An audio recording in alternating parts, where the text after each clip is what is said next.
السلام علیکم، میرا نام ہے طیبہ اور آپ سن رہے ہیں آڈیو ویژول بکس۔ کتاب کا نام ہے مثنوی مولوی مانوی، مولانا جلال الدین رومی صاحب کی کتاب۔ آج کا موضوع گفتگو ادب۔ آئیے کچھ مزید صفحات دیکھتے ہیں۔ رعایت ادب کی خواہش اور بے ادبی کی نحوست۔ ہم خدا سے ادب کی توفیق چاہتے ہیں۔ ہم خدا سے ادب کی توفیق چاہتے ہیں، بے ادب خدا کے فضل سے محروم رہا۔ بے ادب نے نہ صرف اپنے آپ کو خراب کیا بلکہ اس نے تمام اطراف میں آگ لگا دی۔ خوان آسمان سے پہنچتا تھا، بغیر خریدے اور بیچے اور بغیر کہے سنے۔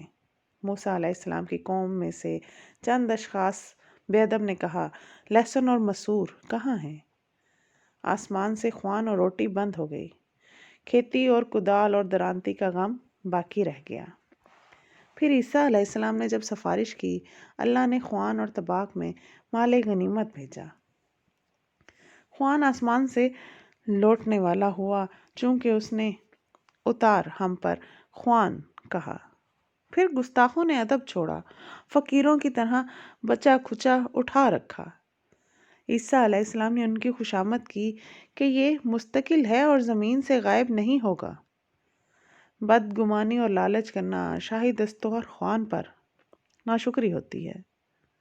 ان فقیر صورت لالچ کے ندیدوں کی وجہ سے وہ رحمت کا دروازہ ان پر بند ہو گیا۔ آسمان سے من و سلوہ بند ہو گیا۔ اس کے بعد اس دسترخوان سے کوئی فائدہ مند نہ ہوا۔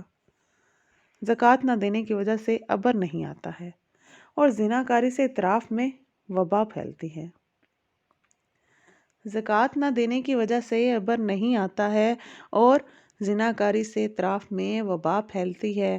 تجھ پر جو غم کی اندھیریاں آتی ہیں وہ بے باکی اور گستاخی کی وجہ سے بھی ہیں۔ جو شخص دوست کے راستے میں بے باکی کرتا ہے، مردوں کا رہزن بنا اور وہ نامرد ہے۔ یہ آسمان ادب سے پر نور بنا۔ یہ آسمان ادب سے پر نور بنا اور ادب ہی سے فرشتے معصوم اور پاک ہوئے۔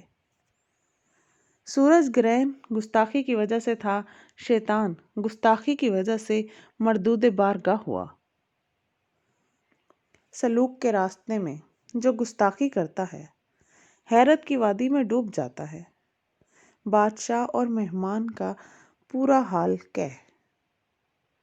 بادشاہ اور مہمان کا پورا حال کہہ، اس لیے کہ اس کلام کی انتہا نہیں ہے۔